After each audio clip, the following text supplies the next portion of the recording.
A 5-year federal program geared toward minimizing the harm of substance use on families, individuals, and communities has failed to provide any sort of tangible outcome or achievement. Instead, it appears that it coincides with an increase in substance use-related harms and drug overdoses, despite costing Canadian taxpayers more than $800 million.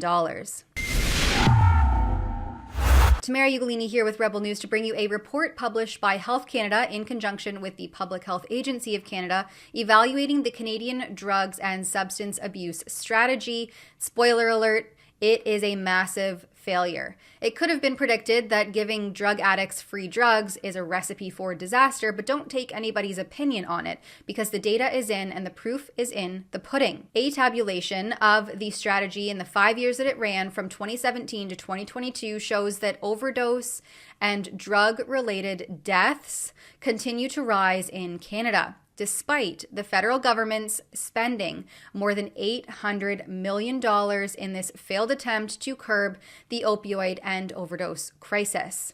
The report notes that over $800 million was allocated across several federal departments to directly address the overdose crisis, but according to the key takeaways on the impacts of the strategy, rates of substance use and related harm continue to rise.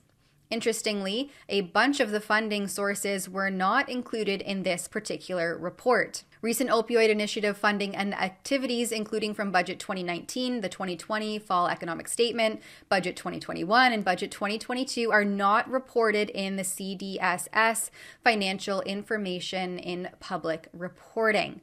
According to a December 2023 update detailing federal actions on the overdose crisis, the government has committed over $1 billion since 2017, including $359 million over 5 years through Budget 2023 for the renewed Canadian drug substance strategy to directly address the overdose crisis. They're just continuing on and throwing more money at it.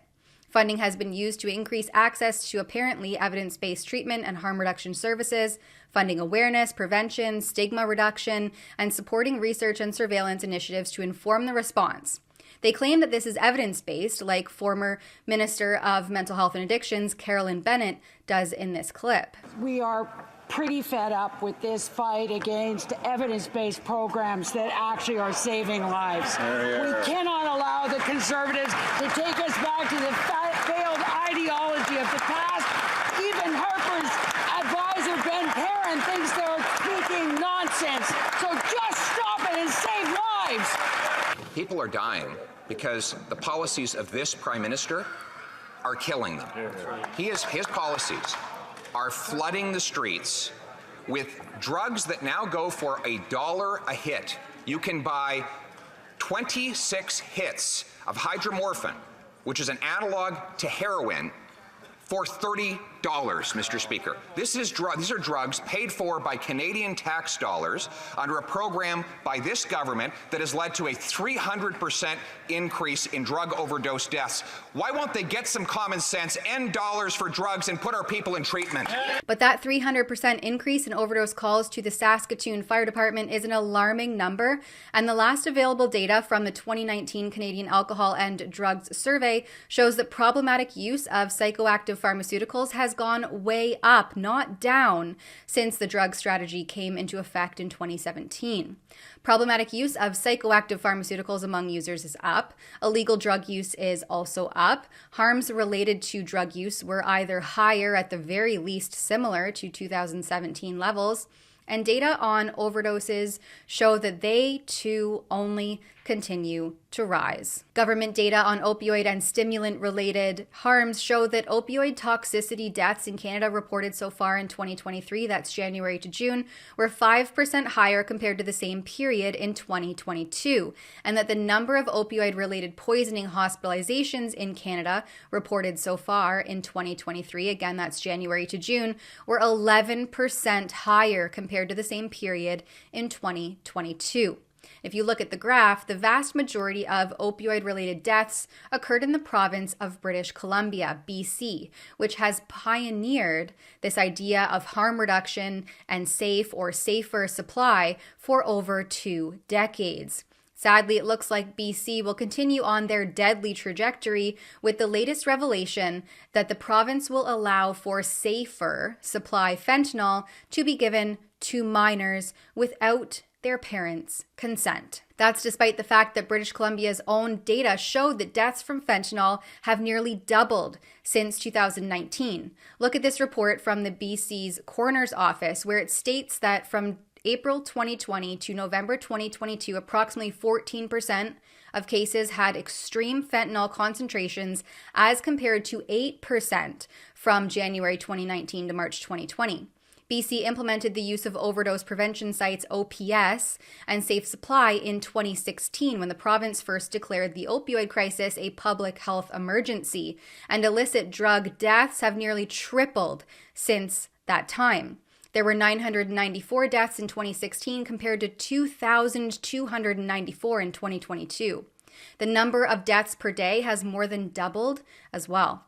The lack of introspection is astounding. And getting back to the Canadian federal drug substance strategy, it's no better. Their own report says that it doesn't know how to measure outcomes or achievements. There did not appear to be a strong shared understanding among partners on the strategy's expected outcomes and achievements.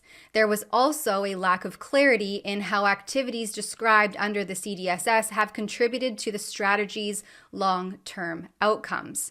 Partners often had difficulty describing how their work related to that of other partners and were often unable to comment on the overall progress of the CDSS. $800 million, $1 billion later, it's safe to say that this program is a stark failure, but the government's just going to put more money into it. Because by looking at the actual evidence, it shows that harm reduction is a double-speak policy that proliferates harm and compromises public safety and community safety at the expense of the very same public that funds it.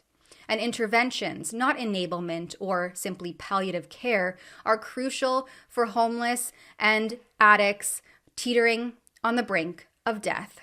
For Rebel News, I'm Tamara Ugolini.